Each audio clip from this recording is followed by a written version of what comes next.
The honourable member for Durham. Thank you very much, Madam Speaker, and I appreciate my colleague, my neighbour from Kawartha, Haliburton, Brock, for his remarks today, and my colleagues for bringing this important debate to the floor of the House of Commons, Madam Speaker.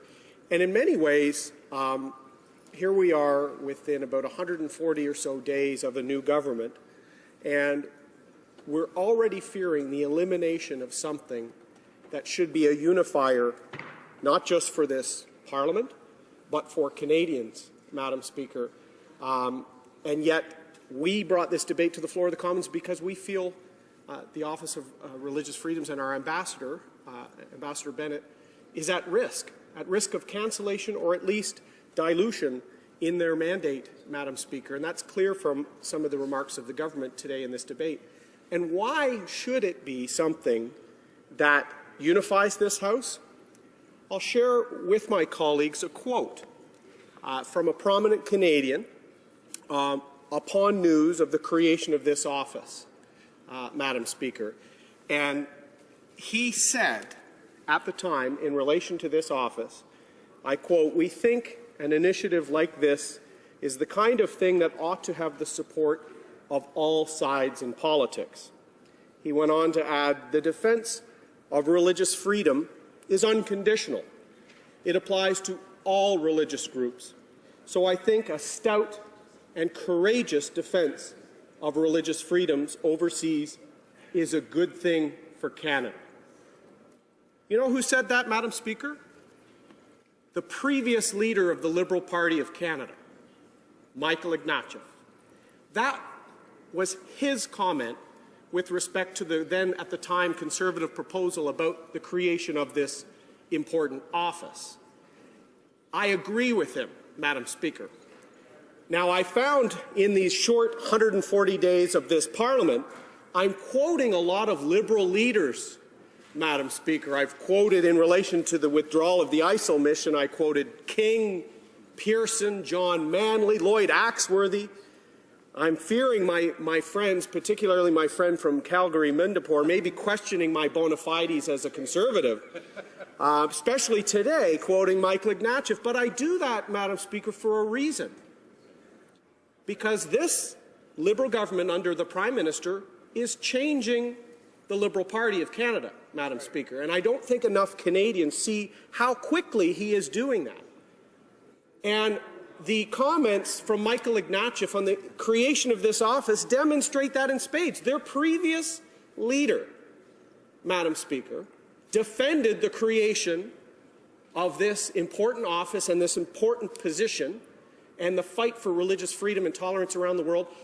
And this leader is eliminating the position or fundamentally changing it within 150 days, Madam Speaker. That should concern Canadians. That should concern people that voted for this new government, Madam Speaker.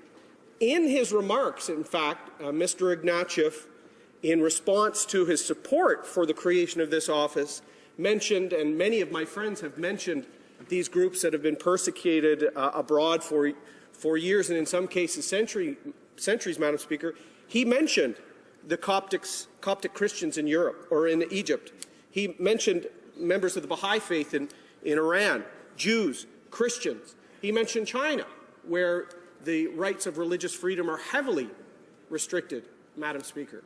So the previous Liberal leader supported the creation of this office, and it's sad we have to bring a debate to the floor today because we fear, after just a few years, but in an exceptional mandate, Ambassador Bennett has received international recognition for his thoughtful and important interventions on this fundamental freedom.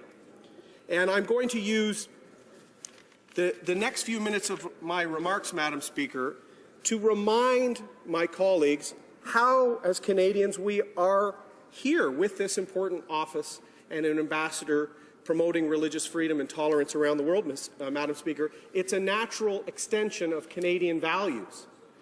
What sunnier ways could there be than to preserve the freedom and the freedom of worship for millions around the world, Madam Speaker? That's an essential Canadian value. And it brought to mind John Diefenbaker's speech the night before he reconvened a special session of Parliament in 1960 on Canada Day, then Dominion Day, Madam Speaker. So on June 30th, 1960, John Diefenbaker addressed Canadians because his intention the following day in this special session was the introduction of the Bill of Rights. And John Diefenbaker said, in respect to religious freedom and rights to be protected and enshrined in the Bill of Rights, he said, "The experiences of many countries whose citizens have flocked to our shores in recent years make it clear that we cannot take for granted the continuance and maintenance of these rights and freedoms." And then the next day, Madam Speaker, in a special session, the Bill of Rights was introduced to the Parliament at the time, subsequently passed, and the Bill of Rights, Section 1C, protected the freedom of religion, Madam Speaker. It was later then enshrined in the Constitution Act of 1982, our Charter, as a fundamental freedom under Section 2A, Madam Speaker.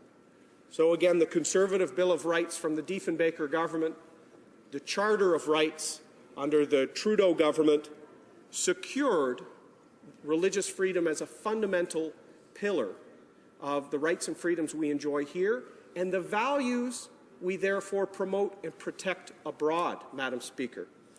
But this office and this position that Ambassador Bennett fills is not a new extension of this position internationally, Madam Speaker. We had the Bill of Rights and the Charter, but in 1981, we were a signatory to the UN Declaration on the Elimination of All Forms of Religious Intolerance, Madam Speaker. In fact, that UN section said that religious freedom must be fully respected and guaranteed around the world. We're a 1951 signatory to the Convention on the Status of Refugees, Madam Speaker. And this is where I feel the hypocrisy of the new government is no more evident than by their successful integration of a Syrian refugee effort. And we've complimented them on doing it on a revised timeline to ensure the success of these new members of our family. Why are they in Canada, Madam Speaker? I would suggest to you, because it's hard to get data from this government, I would suggest to you almost all of them were fleeing religious persecution, Madam Speaker, or certainly a vast majority of them. So this government was good to extend the welcome and the protection of religious freedom here, but want to eliminate our agent trying to promote that value abroad. I can't square that circle, Madam Speaker. It's a bit like their position on ISIL. We know the dislocation and the threats of violence to so many people, and we'll help them if they come here, but we don't want to address the issues on the ground, Madam Speaker, whether it's direct threat to life and security, or whether it's the promotion of tolerance and religious tolerance, which is usually at the root of this strife and this out-migration. And it's important for us to recognize that this, again, is an area where, in the past, the Liberal Party and the Conservative Party, there wasn't much white space between us, Madam Speaker. And despite some of the rhetoric at times, our record as Conservatives was actually better at helping the vulnerable. Let's look at our refugees, the government-assisted side. The last 2 years of the Chrétien-Martin government, there were 7,400 basically each year in 2004 and 2005. In the last 2 years of the Conservative government, there were 7,600 and 9,400 government-assisted. Private sponsorship, the story is the same, about 3,000 in the previous years of the last Liberal administration, and 5,000 and almost 10,000 private sponsors in the last years of the Conservative government, Madam Speaker. Why I'm illustrating that is one of the protections we allow refugees to find refuge in Canada from. One of those persecutions is religious intolerance. So this is a circumstance where Ambassador Bennett, the work of his committee that he helps spearhead on an international basis with over 20 countries involved at promoting religious tolerance, promoting understanding, promoting the ability for people to practice their faiths in their country, that is about protecting them where they live. Why would we not both offer refuge for those who come here, but promote refuge in their country? I hope they will stand up for this important office, Madam Speaker. Questions and comments? Questions et commentaires? The honourable member from Mount Royal. Thank you very much, Mr. Speaker. I want to thank the honourable member for Durham for his fine defence of religious liberties. I want to congratulate him as well for having congratulated the government on how we've handled the Syrian refugees and pointing out that many, if not most of the people that came from Syria were fleeing religious persecution, which is opposite to what one of his colleagues said earlier that criticized the government for not protecting those refugees coming who were Christian or Yazidi and fleeing religious persecution. I think all of us in this House care about the persecution of Christians in the Middle East, particularly in ISIL and ISIS-occupied territory in Syria. And I think we all care about religious liberties. I think we're having almost a false debate. That side of the House is trying to put forward a motion, trying to get us to vote against it because we're saying we want to broaden the office, and they're going to say then, well, we didn't support an office of religious freedoms.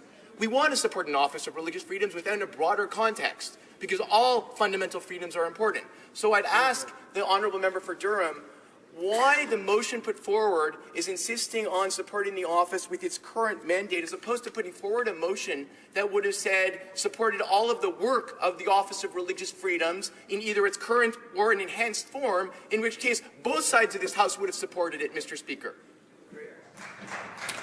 The honourable member for Durham. Thank you, Madam Speaker. I'd like to thank my friend from Mount Royal for his interjection. Certainly it seems like he respects the work being done by Ambassador Bennett, but what he is not realizing is the comments from his colleagues certainly show a willingness to dilute the mandate, if not eliminate it entirely, Madam Speaker. And when we're talking of a modest $5 million budget and a focus on religious intolerance, which is at the center of the migration crisis around the world, this should be a focused mandate that is only on its third or so year of operation, Madam Speaker. And why I think dilution of this office, their goal is elimination. The quote I gave from Michael Ignatieff at the beginning, the previous leader of their party, supporting this office, at the same time, the then member, current member from Ottawa South, said it was not needed because Canada has a charter. Well, we do have a charter, Madam Speaker, and I showed how religious freedom and respect for tolerance is part of our charter, but our charter does not have application around the world, Madam Speaker. Yet the fight for religious rights and freedoms associated with faith and the practice of it are fundamental, and which is why Ambassador Bennett and his team's mandate cannot be diluted. It should be supported.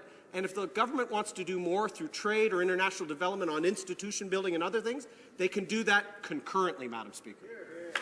Questions and comments? Questions et commentaires? The honourable member from for Calgary, Mindapore. I'd like to thank my honourable friend for reminding this place that the Liberal Party actually supported the creation of the Office of Religious Freedom, didn't just support it, campaigned on that basis. I recall attending events at Coptic churches and elsewhere where Liberal candidates who are now members of this place and their former leaders stood up and said they strongly supported the creation of the Office of Religious Freedom. What a canard, Mr. Speaker, to say one thing to those voters then, and then now to do something because it opposes their ideology. Now, the member raised a very important point about emphasizing the resettlement of refugees who are victims of persecution on the grounds of their religious convictions. When the previous government announced the creation of the Office of Religious Freedom, it also said that it would be seeking to prioritize the resettlement of vulnerable religious minorities who are refugees. This Prime Minister said that doing so is, quote, disgusting. Would the member care to comment on his view that people who have been bombed out of their homes, who cannot return because of their religion, who cannot go to the UN camps because they would be extreme vulnerable minorities in those camps, ought to be considered as priority cases for the purposes of refugee resettlement? The honourable member for Durham has 52 seconds. Thank you, Madam Speaker, and I'll use those judiciously by first thanking the member from Calgary Mindapore. There's probably been no greater champion in the last decade plus in this Parliament for freedoms of all kind, and I appreciate. I think he's nailed it, Madam Speaker. The Prime Minister doesn't seem to understand that at the basic level, the refugee and migrant crisis has a fundamentally a fundamental religious intolerance motif. And if we don't promote a long-term strategy to address that, we're only going to see more dislocation, more violence.